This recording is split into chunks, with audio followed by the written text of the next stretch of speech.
Hello, everybody. I am Keaton, and this is Catholic Season 8, Episode 13. And before we get into today's topic, I want to say if you're new here, then please click the red subscribe button down below. It's super easy, super free, and it would really help support our ministry. I would really appreciate it if you would do that. And then if you are returning and you're already subscribed, then I would love it if you could share this channel and video with your friends and family. Make sure they know about Kid Catholic. If you try to press the subscribe button and it says that you don't have an account, you can just quickly set up an account. It's super easy and super free, and I would really, really, really appreciate it if you would do so. Now, what I want to talk about today is actually really, really sad. And quite honestly, it's basically the division of our country. Something that I've noticed is when I was younger, I always heard Jesus tells us to love one another as ourselves. I always heard the goal of world peace, which is beautiful, right? And how Jesus tells us to love one another, to love our enemies, to even love our enemies. And I guess growing up, I always thought that that's mainly how it was, that it was all like that. But then we're in a time like now, and it's really, really sad to see. I'm out of my freshman year, going into my sophomore year in high school. And so I feel like even just since the virus outbreak, I can see that division even more and more. And it's really sad with our nation specifically. Our nation is divided, and that's what I want to talk about today. There's so many reasons it's divided. Like, let's think about this. Let's just take a step back and think about this from like just a simple view. Now, obviously the things our nation is divided about, there's a lot of politics behind it and all that, and this is not a politics channel. I will not be getting into that and be saying my own opinion because it's not my place, right? So I will not be getting into that. Basically, I'll just be getting into why aren't we loving one another. Think about it. A virus is sent to the human race, a deadly virus that we all need to work together to combat. And us human beings just have to turn it into an argument, something political. We have to fight about wearing masks. Why is it a thing? Like, why? I don't understand. Why aren't we all working together to fight this virus? Now, I get why it's like turned political and the reasons and the motivations for why one side thinks this and one side thinks this.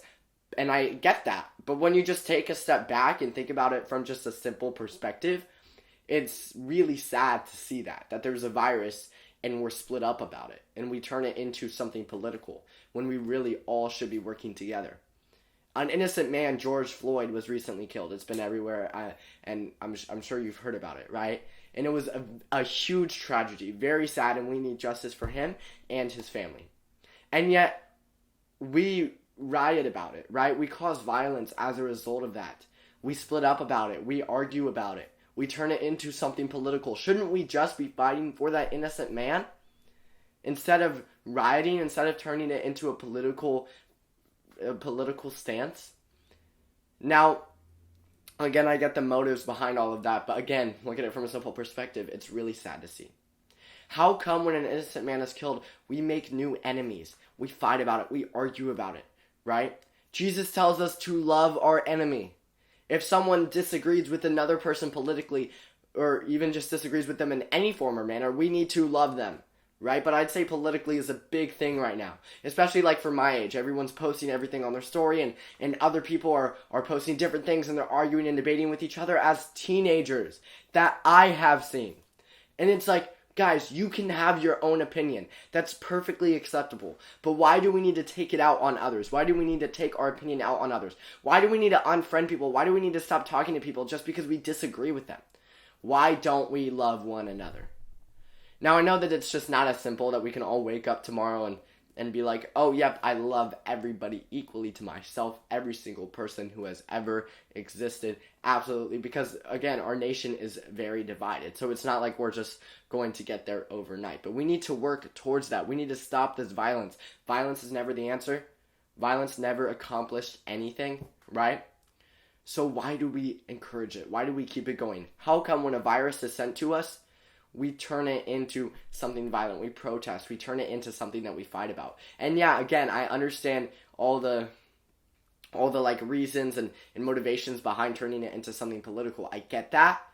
But why do we need to take it out in such a harmful way?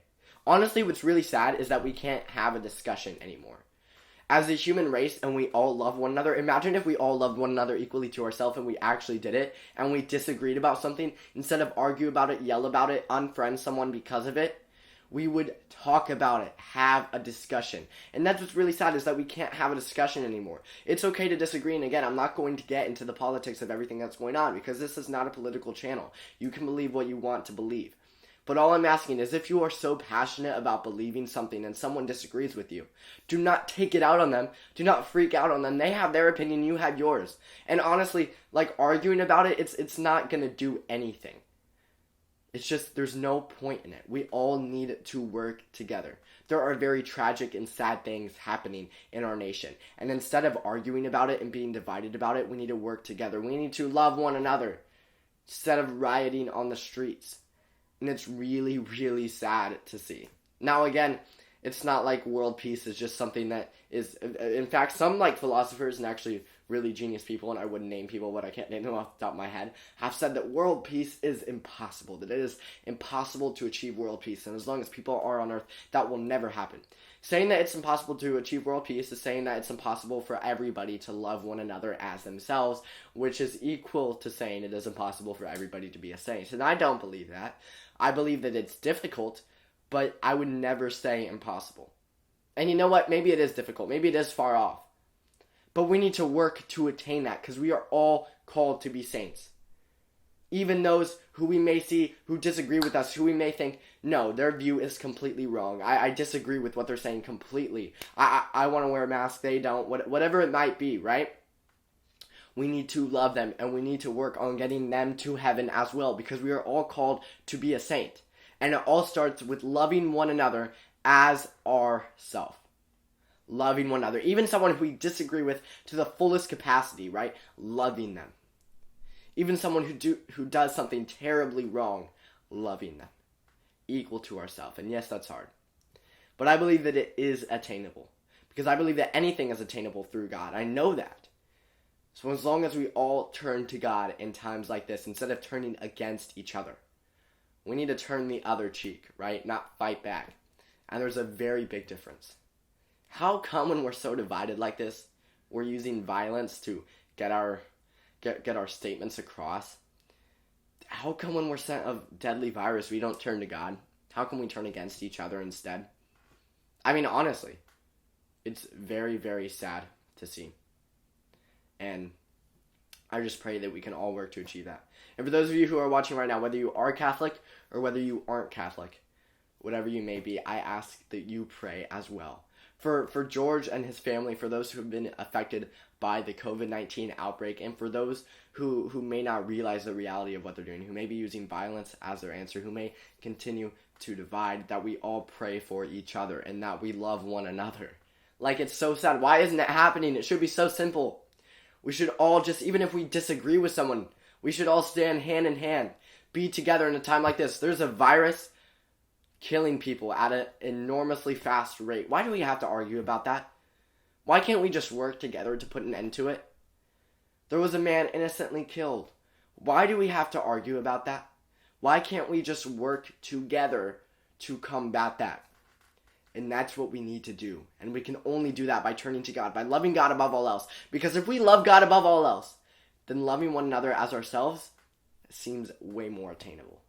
Because think about it, it may seem difficult right now. We may think of someone who we really, really don't like and think, ooh, I could never love that person. Well, if we love God, and that person is God's creation, and we love God above all else, to the point where God is our best friend, wouldn't you love your best friend's creation? Wouldn't you love your best friend's beautiful creation who was made in your best friend's image and likeness?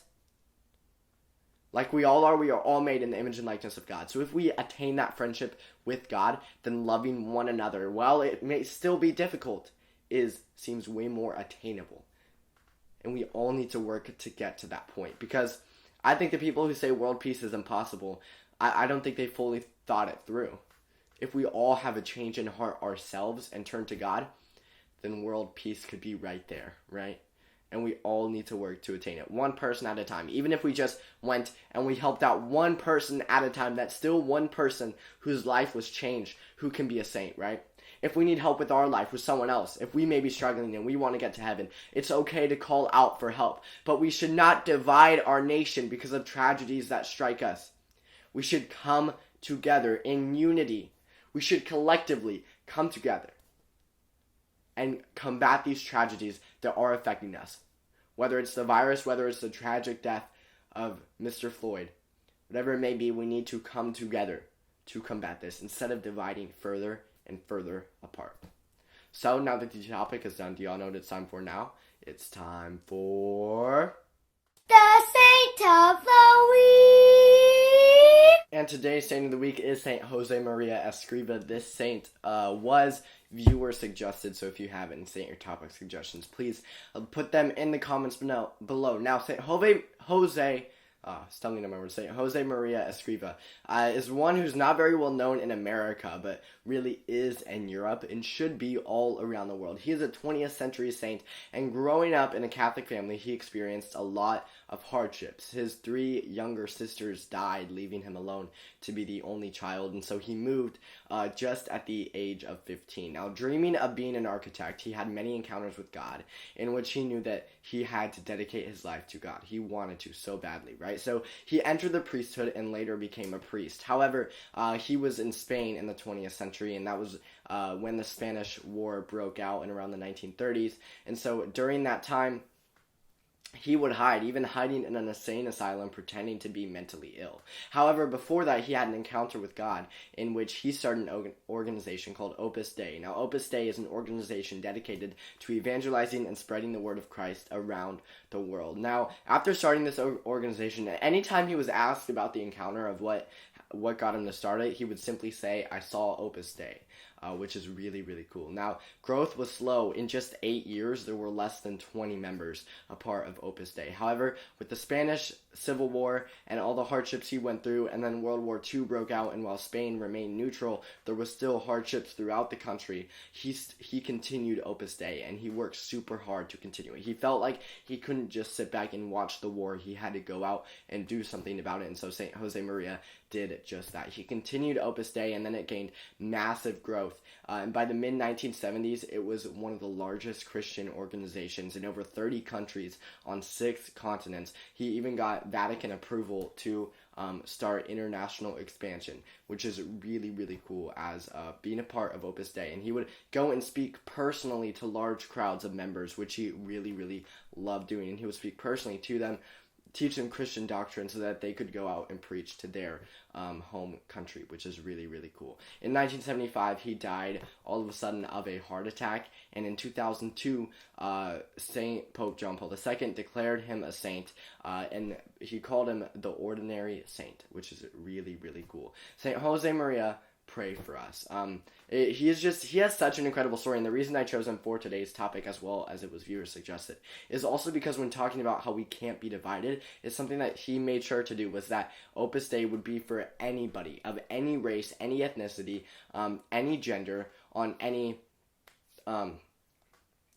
in any country around the world, right? That it would be for everybody, and he made sure to do that. Male or female, white, black, Asian, whatever it might be, he made sure that everybody was involved in Opus Dei, which is really, really cool. And he made sure that it was for everybody. And that's something that we can look to today, because we cannot be divided, and we all need to come together. So thank you all so much for watching this episode of Kid Catholic. Before you click off this video, please subscribe. It really helps support this ministry of Kid Catholic and spreading the gospel. So if you could please just click the red subscribe button. And if you are already subscribed, it would really mean a lot if you could share this channel, share this video with your friends and family. Make sure that they subscribe to Kid Catholic. Also, please check out my website, kidcatholic.com. There's so many awesome things you can do on there. You can read about me. You can contact me. All my videos are out there. There's so many awesome things you can do out there. You can buy your very own Kid Catholic t-shirt, so please go check that out. Check out 3 of my social medias, Facebook, Twitter, and Instagram. The link to all 3 of those will be in the description down below. Please like the video. Please comment any saint or topic suggestions that you might have. So thank you all so much for watching. This was Keaton of Kid Catholic. I'll see y'all next week, and hi, Brielle.